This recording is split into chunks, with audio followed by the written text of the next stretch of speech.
Hey everyone, this is Brandon Oliveris from Co-Creation Coaching, and I'm here today answering a reader's question.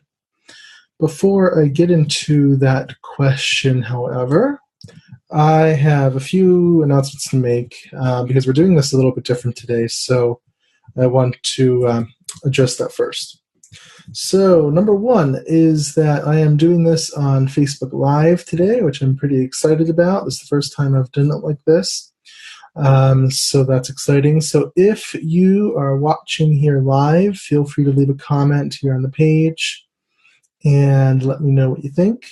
And as I'm going through this, there is a question I'm answering today, but if you have any follow-up questions to what is being asked here today or to anything that I say throughout this video, feel free to comment and let me know, because I'd love for this to be a discussion that we can have together. I think that'd be really cool.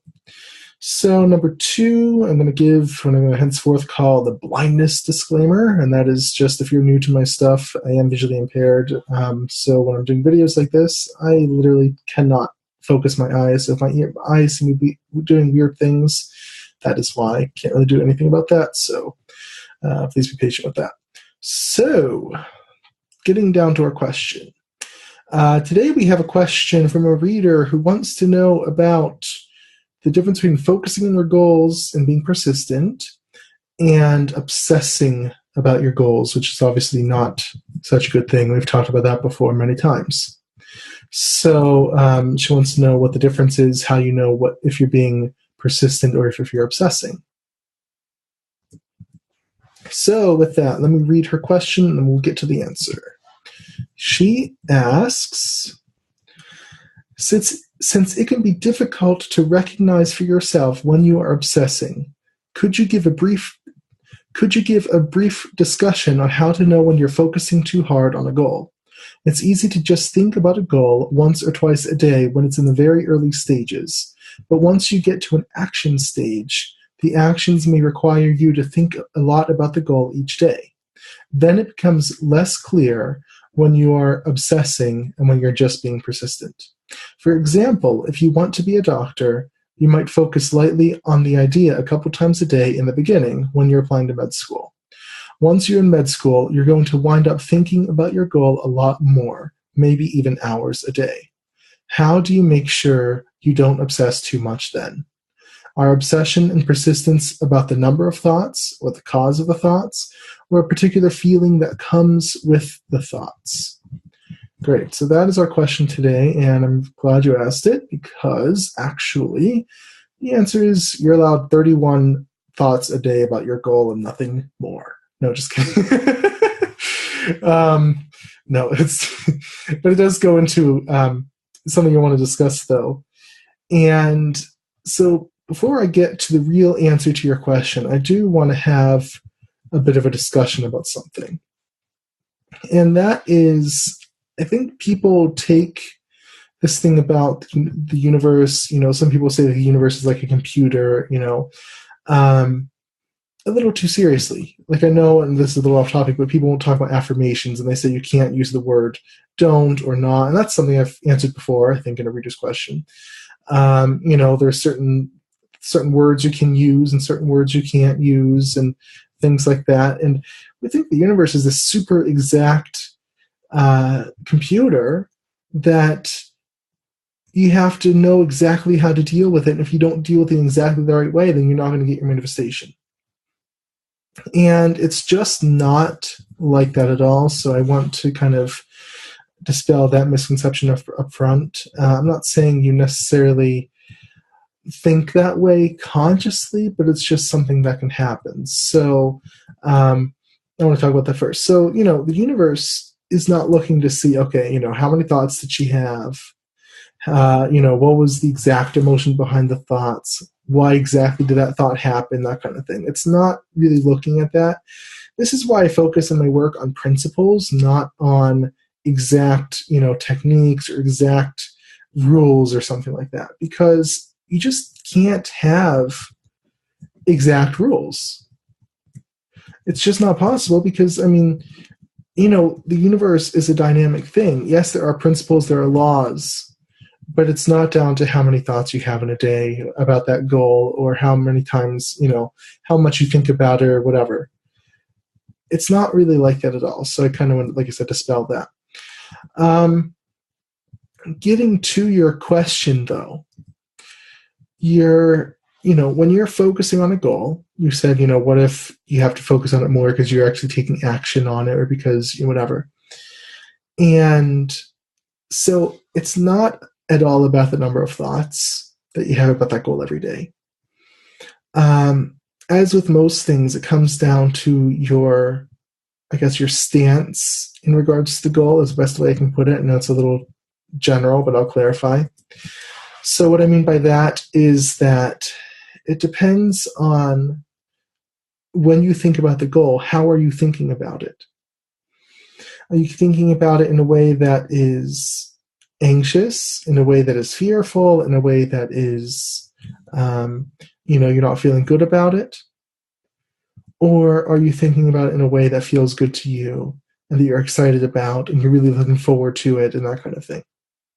We've all had that thing where, we're going on vacation or something, let's say the next day, and you can't get out of your mind, or even up to the vacation, you have like a week left or 2 weeks left, and you're counting down the days and then you're counting down the hours. I've had that before. And are you obsessing about that vacation because you're so excited about it? No. You're just excited about it, obviously. So, that's not how it is at all. But, so it's not about how many thoughts you have towards that goal. It's about the emotions. So here's what you don't want to do. When you're thinking about a goal, you don't want to feel neediness. You don't want to feel impatience. You don't want to feel this has to happen right now. You don't want to feel, what if this doesn't happen? Things like that. You don't want to feel these negative, stressful feelings in regards to the goal. Okay. Now, obviously, it's going to happen. I'm just saying that's not a sign of progress if you're feeling those things. That's meaning actually that, you are stressing about the goal and you're pushing against it. If you're thinking about it and you're feeling excited and you're feeling really optimistic and you're feeling great about it, that's exactly what you do want. Okay, so that's perfectly fine. If you're, going with the flow and that kind of thing, that's okay. So how do you know the difference? I guess, the best way for me to explain it is, how are you thinking about it? How do you feel when you're thinking about it? Are you feeling like you need it right this second? And if so, then you don't want to do that. You gave the example of a doctor. If a doctor's in med school and thinking about being a doctor, do you think he's thinking about like, oh my gosh, what if this doesn't happen, or I need it right now, or things like that? It could be, but not likely. He's mostly thinking about what he has to do to get to that goal, right? So that's not obsessing. Okay.